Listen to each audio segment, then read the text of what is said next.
Today's topic is social inclusion and inequality. Social inequalities and inclusion. So we have already heard about this term long before. Every day in our lives we are hearing this word inequality. What does inequality generally mean? Inequality in general terms is not giving equal opportunity or not practicing equal status in the society, or where we feel ourselves low from others, or what we can say is lagged behind from others. There the inequality terms comes up or get rises. So what does social inequality means? Social inequality, as the word has given a broad sense of what social inequality is, like the person is trying to adjust in the society, but there are so many terms and conditions that are forcing him or her to maintain a status or maintain an equilibrium form of their lives so that they can compete with the society. As society, I have told that society is a place where group of people they live together. They want to have some particular religion, particular background. They live in a particular geographical area, and they share common factors and they make a society. So what does social inequality here comes up with is, in society some people have greater value resources. So we can say, as the line gives a very good example or a very good direction to start with this topic, that is a society. In society some people have, so as just now I told, like society is already consisting of the people, but some people are more wealthier than the other people. In what sense? In the sense of resources. So what does these resources are? Maybe money, maybe their grandfathers are more rich, or they have done some businesses and all. So in the terms of money, property, same. When you have a money, you have lots of property, you can have a lots of property. So in the term of property they are having. Then in terms of education, if we are educated, we feel ourselves more higher than the other people in the society.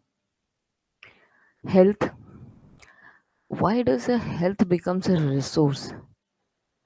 Like the famous term is very famous, if you have health you have wealth. So health in the sense of, if we are healthy from inside, if we are mentally physically healthy, then we have the capacity to achieve our dreams. Okay, so here mostly social inequality here is more mainly focusing on women health. In the terms of health, women are suffering from a lot of diseases or from a lot of health problems, but by seeing this family status, or by seeing the family background, or seeing the family condition, they are not able to access the society, access the health cares. So what they does actually is, they try to save themselves from visiting the health cares. So what happens, like their health become more weaker, and they are facing lot of inequalities due to terms of that. For example, if I illustrate one example that is a very big, I think you it will be a very big example for this term to explain this term is,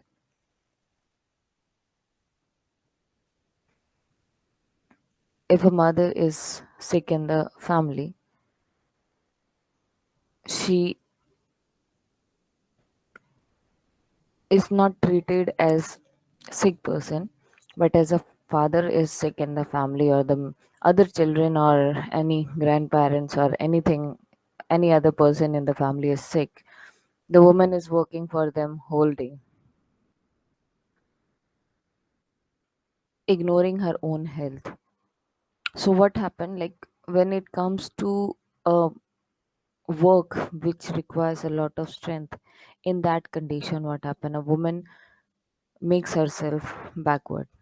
The reason is she is not able to understand like why she is lagged behind.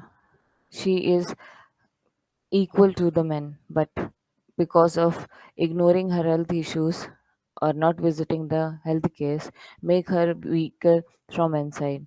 Like a labor work can be done by a woman also, and constructor labor work can be done by both of the genders, but still with the when you see from a woman perspective, then you will feel like this thing cannot be done by a woman.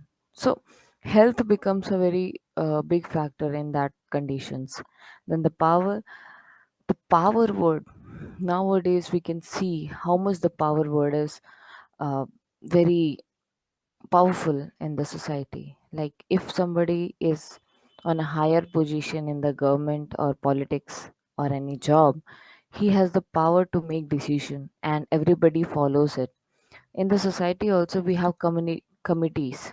So the powerful person are there to come up with the power of making decision for the community, making decision for the society, like who, what to wear, what not to wear, which religion to follow, how we should follow, what are the cleanness in charge, what are the water in charge and all.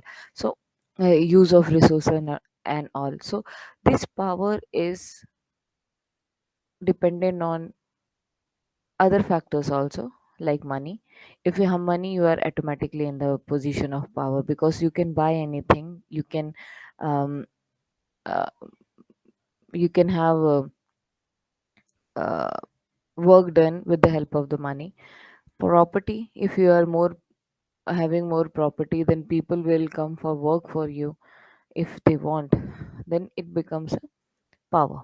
If you are educated also, you have the power. Like we have seen still in India, in our Indian society, in a rural society, we have seen like if one person gets a good education, automatically he will come again in the village and becomes a master or something, and people respect him, and whatever he says, or if the people are in danger, they will come and ask for the help. So education also becomes a great factor when it comes to power. Then the second point is there are these are known as a social resource, which can be divided into three forms. So even these social resource are also divided into three forms. First one is economic capital, that is arthik punji, cultural capital, sanskritik rajdhani, and social capital, samajik punji. So see that how much this resource is also subdivided. So you cannot say just having a resource makes you equal in the society. Even in that also, what type of resource and how much, what is the amount of the resource gives you a parameter whether you are equal in the society or not. So what does these three resources, when they are divided into three forms, what this form says? First one is economic capital, arthik punji. What does that mean? That is a form of a material asset and income. Okay, so that the line has already given you a broad concept that what does that mean. Okay, so if you have a lot of property, and if you are doing a job of IS officer or a politician, you are automatically having a capital for yourself and for your generation to come. So all the material thing comes under economic capital. Then the second one is cultural capital. Actually, cultural here has given a different parameter. It doesn't depend upon your rituals or your practices or your way of performance. It always, here it is denoted by the educational qualification. If you are plus two intermediate pass, you have another level of um, status in the society. If you are bachelor, then another level. If you are postgraduate, then another. If you are PhD, then another. Then if you have studied a multidimensional thing, then you have another status in the society. So you have seen like there are so many societies in which only advocate people are living. There are societies where only doctors are living. There are societies where only service people are living. In service also, which type of service? Railway service, power ministry, or railway ministry, or education ministry. So through that also the status is divided. Then the third one is social capital in the form of networks of contact and social associations. So the word that clearly tell us like what does this thing gives you a network. So in society, we as we have known that uh,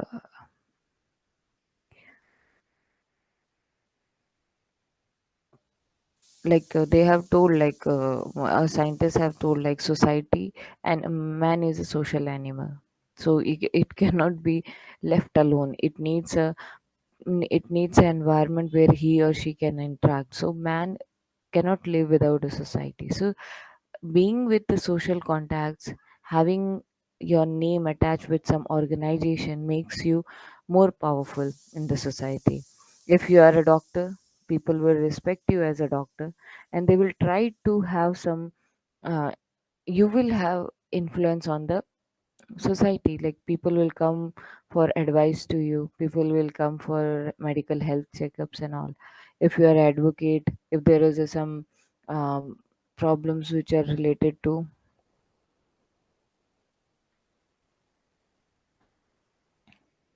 if you are related to things like what to do, what not to do, then it becomes means they come for advice for the society and all.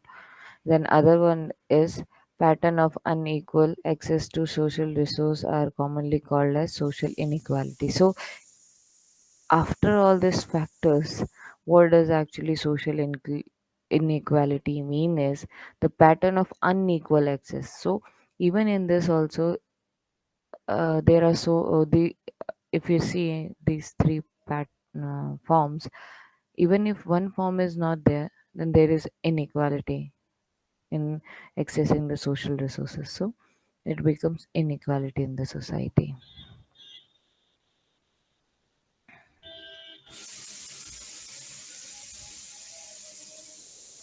Is what brings a desirable change in three major factors. That is, first one is knowledge, that is things we know, whatever the existing knowledge that we have, and how this existing knowledge can be modified, or how much it is uh, possible to improve the uh, current situation, and how the ancient, or we can say the previous knowledge, is going to improve the particular situation going on.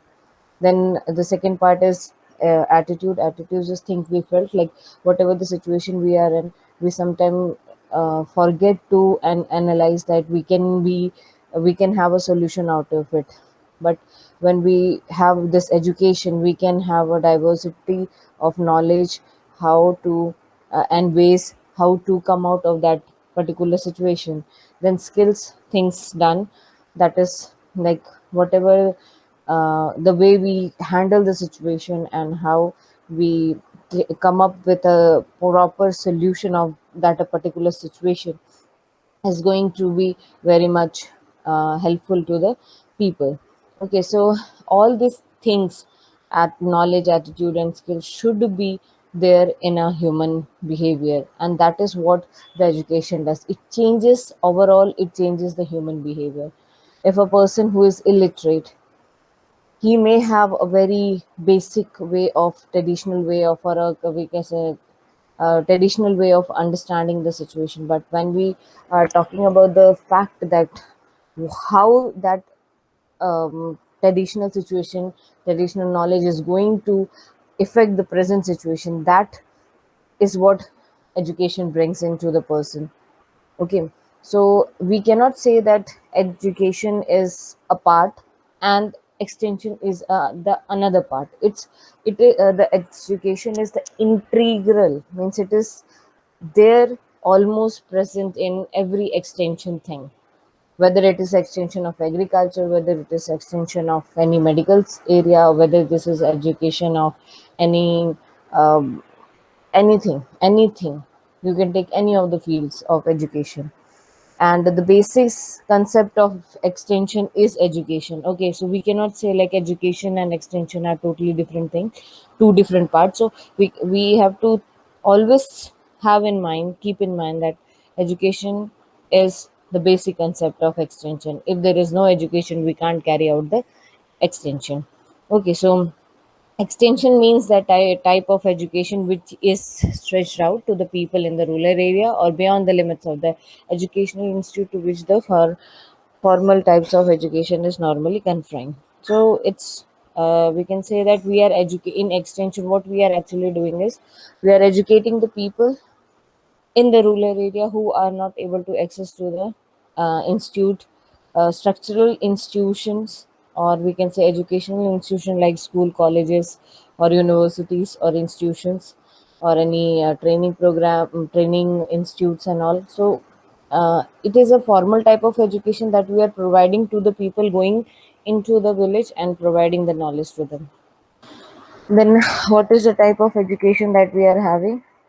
The first one is informal education. Informal education is like a type of a long life process by which every person acquires a knowledge, skills, attitude, and insight from a daily experience. So, informal education is directly related to the daily experience that we does.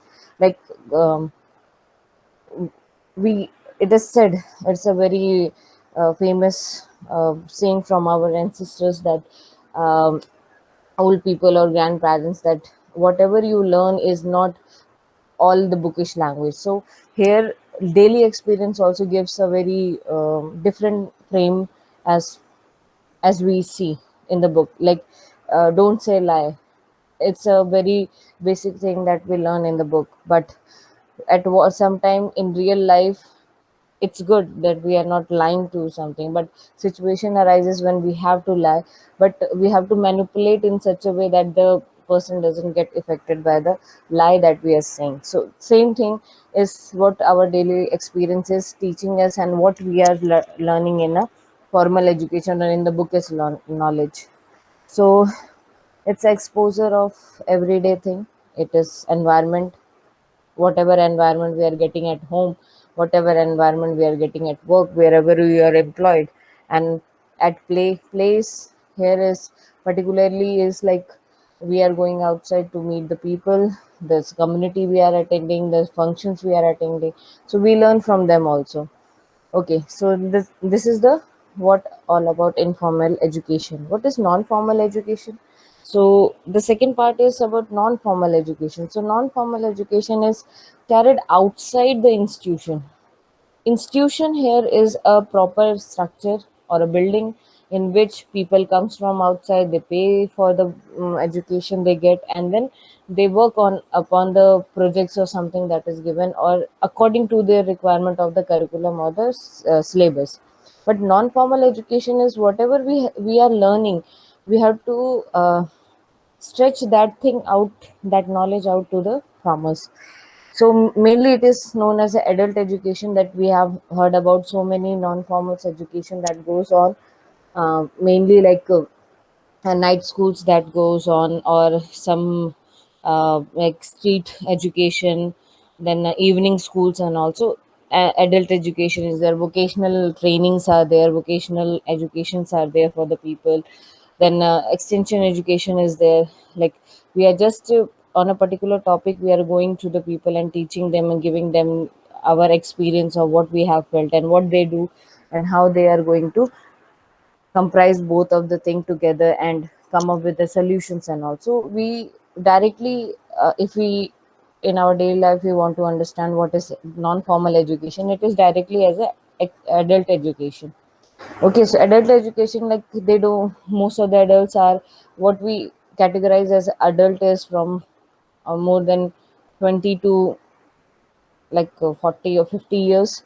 So these people, maybe they don't have to, they didn't have any primary school or secondary schools.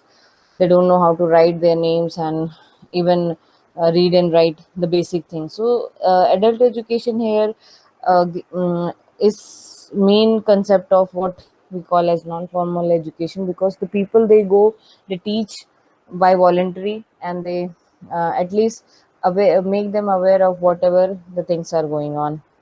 Okay, so then the third part is formal education that we are in. We have to follow a particular protocol. We have to have a rule books. We have a particular syllabus. We have some authorization, accreditations, and also that gives um, that is what makes a formal education. And there is a particular building in which we have to pay money and we have to come and educate ourselves. We get degrees that certify us that we are educated in a particular field or particular thing. Okay, then we will move on to second part of this basic subject, that is extension education. So here, extension is derived from a Latin word which means ex. Ex means out, and tentio means stretching. So it is a stretching out education that we provide to the people. So this term was first originated in US in 1914, and which means a branch of a university for students who cannot attend the university properly. Okay, so it's directly we can say, like, it is outstretched, it is not in the formal education format. Okay, it is outside the formal education format. Okay, so we can also say that in other words, extension signifies an out of a school system of education. Okay, so as I have already told, like, education is an integral part of extension. It is a basic concept of education, and extension means that um, there shouldn't be any uh, like it is not performed in a formal institute. So where it is actually performed, so extension is performed among the rural areas, in the rural families of in the rural areas with the rural people, so that we can understand, like, whatever they are lacking behind, we can improve that thing. Okay, so like different scientists, different uh, theologists have told different they came up with a different concept of what extension education is. So like Paul has already is saying that it is derived from a physical, biological, and social science, and it is, and in its own process synthesized into a body of knowledge, concept, principle, and procedure. So here it's, they always says that extension is not applying to only a particular field of science or a particular field of um, what we can say, um engineering or something. It's a basic social science. Social science is about what the society thinks and how the signs that we see in the society. So it's a physical what here means is, like, when we interact with the people, what our behavior is, how we have to change the behavior, how we have to there is a difference between educated person behavior and a uneducated person behavior, or the old people, the young generation. So it's a physically way, means like our bodily, how we are interacting with the people. Then biologically, it depends on the first we can, if we what ever the thing which comes in our mind is male and female, old and new. Okay, so and then the environment and the people. Okay, then social science, it's about studying about the community, family, person, individuals, marriage, everything. So extension education is studying everything which is present in the society. Okay, and then when it comes up with the second thing is, then it process all these things to a body of a knowledge. Okay, so how to be why not, how why it need to be processed is like, it will start with a understanding of the thing, like this should be the standard. Why? Because they have seen that this process, this particular behavior is very good, and it is very soothing to the eyes. Mentally satisfaction is there, physically satisfaction is there, then there is environmental satisfaction is there. There are so many concepts that consist around a person's a human life. So that is what this extension education does, is like, they will grab all the things and then they will formulate it into a knowledge, like a standard knowledge, like this is the fact, this is the framework in which everything will be fine. Then concept is like making a particular way, like this is happening, that's why this is happening. If it is not there, then this won't happen. So these are the pros and cons, we can say. Then principles are the main focus, like it cannot be changed. So this is the principle. If you will, for a happy life, you need to understand your family. Okay, so that is what a principle is. And then procedure, how to be happy, that is a procedure. So this is what the things is going. If we I relate to the agriculture as like understanding the plant things, understanding how farmers is related to the crop production and everything, then market, then distribution, production, buying, selling, everything should be there. So if we convert that all process into a knowledge, is like, we will try to incorporate everything into a particular way, and then we will say to it like um, uh, knowledge about how to do cropping so that we can get good yield, what to apply as a fertilizer so that no pesticide or insecticide can affect the crops. Okay, so we have a team of science people that will come together, and they come up with some outcomes. They come up with the solution that are very much effective to the farmers and the crop and the agriculture. Okay, so it is a non-credit thing, so we don't pay for it. It's a free of cost, and people voluntary comes and make themselves avail to us so that we can disseminate our knowledge to them. Okay, so then another scientist said like, it's a agricultural development.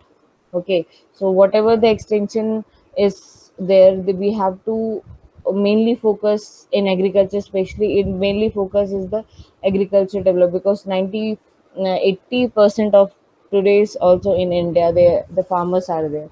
They depends only on the agriculture sector. So it's, we have to have a programs in extension education that are going to develop the agriculture things. And then we have the rural welfare.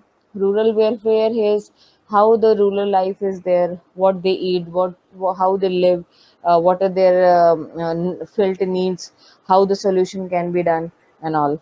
Okay, then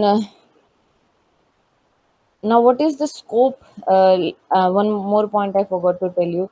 It's also studying the livelihood, that I have welfare consists of the livelihood, the close relation they have, the communities, the families they have around them, and how these are interrelated to each other. Okay, then we come to the scopes of extension education. What is the exactly the scope of extension education? Like some scientists have said like, it's create awareness among the people and changes their behavior by informing and educating them. So like I have already told that the education is the integral part. So the main focus is about educating people. So creating awareness about whatever the situation is and how you can come up with the solution and how we can improve the life of them, and then changing their behavior by coming up of the solution and how the people adopt and they change their life, and then information informing them means like um, informing about the procedures, the techniques. Okay, then there are some scopes that are efficiency in agricultural production. First one is that extension.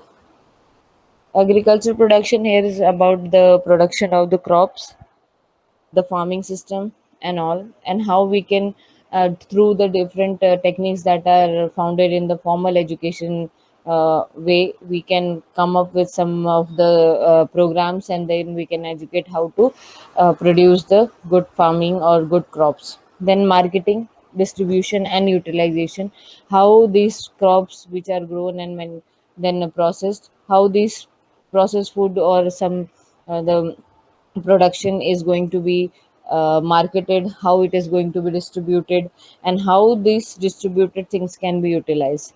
It is about the conservation, development and use of natural resource. So whatever the crops we are growing, it is naturally, we put effort, but 90% of the effort is about the natural nature, how it produce, whether the crop is going and the seeds are going to germinate or not. So it's a conservation, like if we will plant we do agriculture, then we conserve soil, we conserve water, we maintain the fertility of the soil and all. Then management on the farm and in house, like we have so many different factors that are affecting the management at farms, means like in how much area, how much crop, or how much tons of or quintals of seeds should be sown so that it produce a good yield, and how this good yield is going to affect the family or the house. Then family living, if we have a good production, we will have a good life. Living means like our family will be developed with this. They will have enough food or enough source of income so that they can have a better life. Then youth development is here.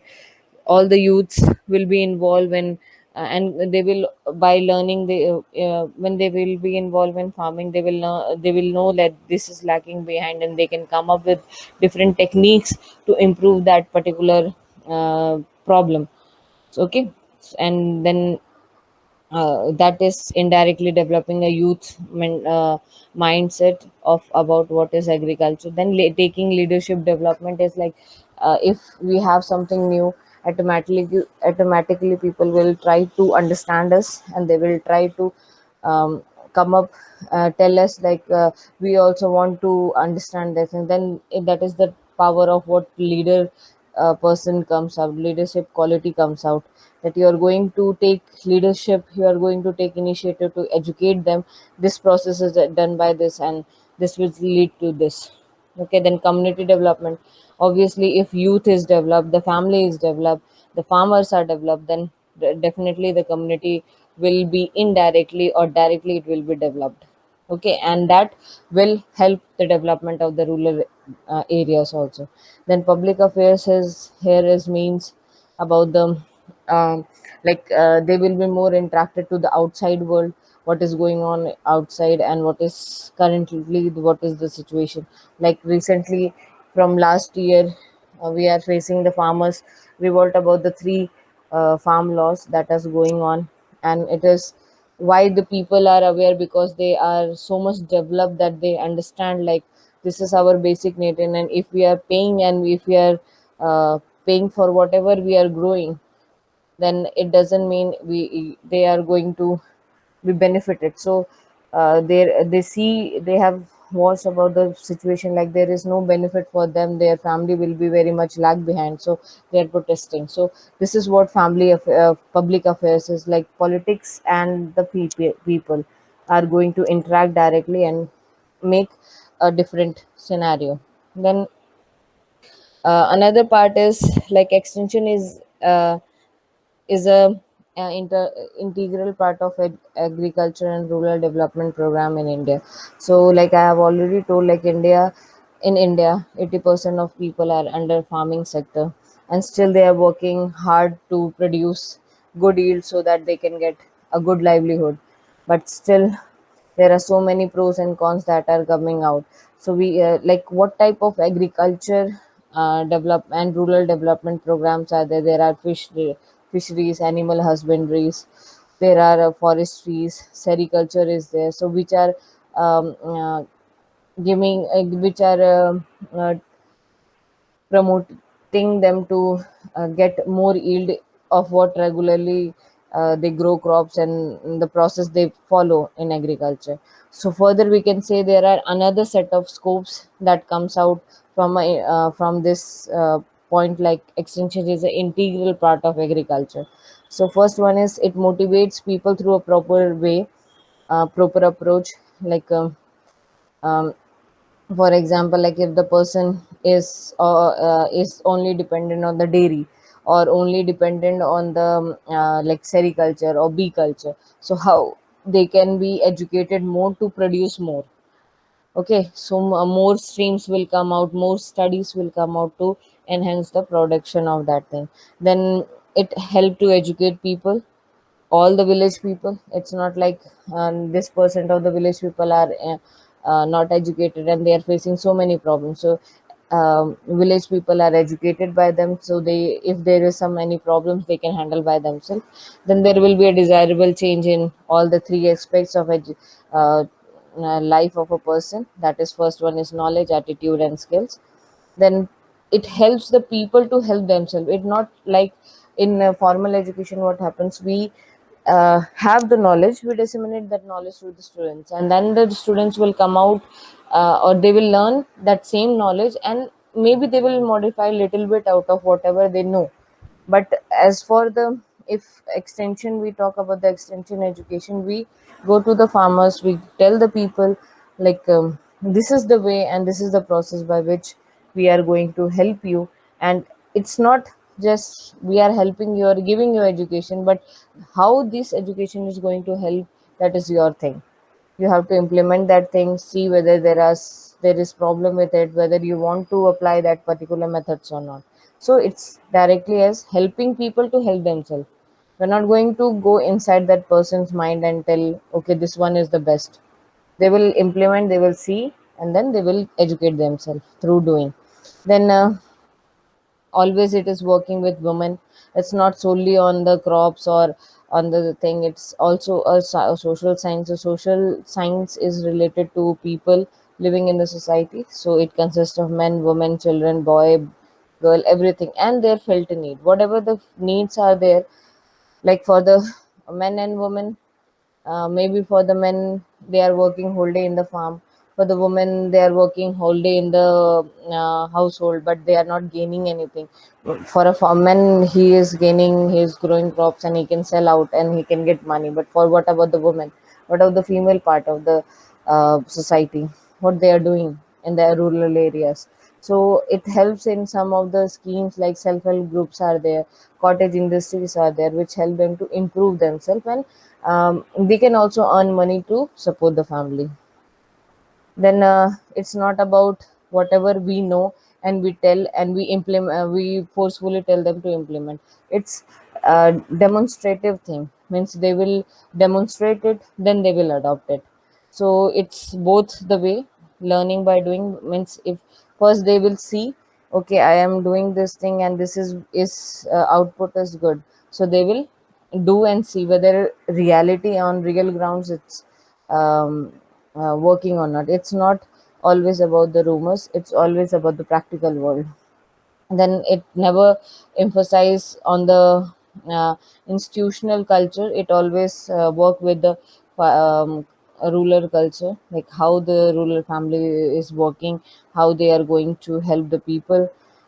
Okay, how they what are their culture and how they are going to be adopting that culture. Then we have it's never a one way challenge, like it's not a top down model. It's not just one person is speaking and it is implemented, no returns are given, no feedbacks are given. No, it's not like that. Always the feedback is given to the people's first the solutions are given, then the people will implement, and then they will come up with some of the feedbacks, whether it is working or not working, or where there is gaps, and then they will improve. Then it's all about working together to expand the welfare and happiness of the people with their own families and own village, own country, and the world. So we say, like, we animal sorry human is a social animal, so we cannot say that it only resides or exists alone. So it is always in the group, whether in a form of family, in the form of their own village, country, and uh, world. So it's a welfare of all the components that is situated with human life. Then extension is the development of individual. So it's if I am, as an individual, if I am developed, then only I can develop others, so that the people will understand, like, why the development is important, why we need to change from the existing way of living to the new path. So this is the, I guess, think commercially what we are doing, and how we are converting the traditional into commercial. That is also a very good thing in this. Then what actually extension does is it understand the condition of the rural people, farmer people, and then improves that particular things if they are facing problem, or if they are having some doubts in that. And also mainly for the production, good production, so that they can have a good livelihood. So it filled up the gap between what is the actual situation and what ought to be the desirable situation.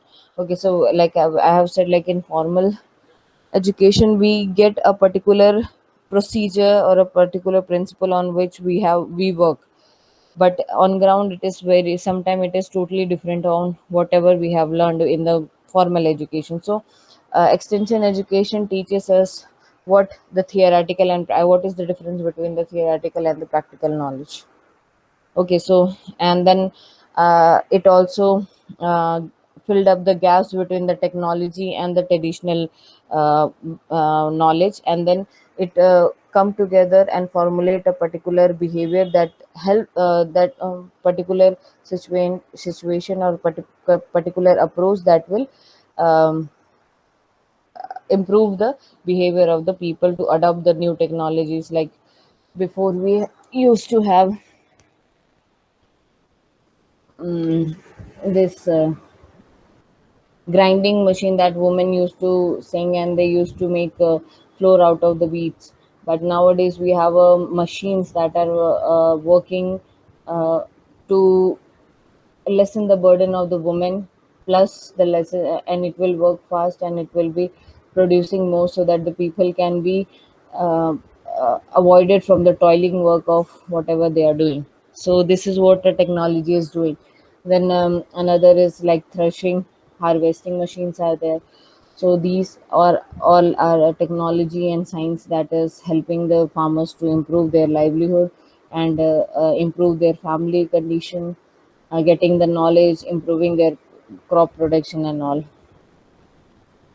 So another scientist, he came up and he said, it's like extension education is not as like we are understanding the problem of the people, but there are some of the gaps that are also um, lacking behind the interaction between the people and the researchers. Like first he said, like most of the research people, they are not getting time, and the equipments are not that much that they will go to for every individual in the rural area, and they will ask them to give the feedback. So they don't have that much time, and even the farmers are also not that much with the time, free in time, and it is very difficult for them to go to the nearby training centers to attain the first hand information, like how to do farming, how to do mushroom cultivation, how to go for fisheries, where veterinaries, animal husbandries and all, because for them it is a very basic thing and we have to keep it, that is the thing they have. So it's very difficult for them to invest that much time for that thing, because they are not educated first of all, second they are not aware that these types of um, programs are going on which are going to affect them. Then uh, to fill there is a gap between the researcher and the rural people, so rural life. So this extension agencies, they come up, like NGOs are there that are working with the people, and they come up to like close this gap of research and the people, and these are called as extension agencies, and extension workers are the employees here which help them to give the knowledge whatever they have understood. So this is all for today.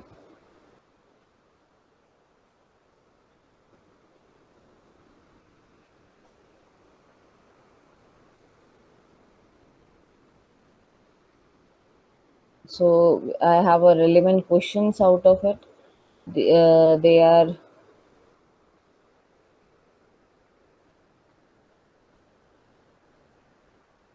first one is,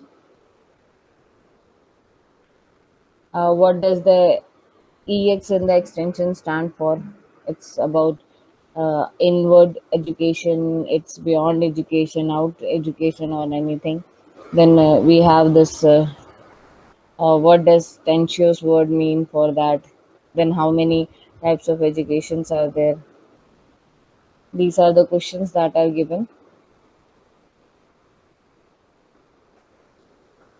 and these are the questions on scopes, that how to understand people, what they have learned till so far.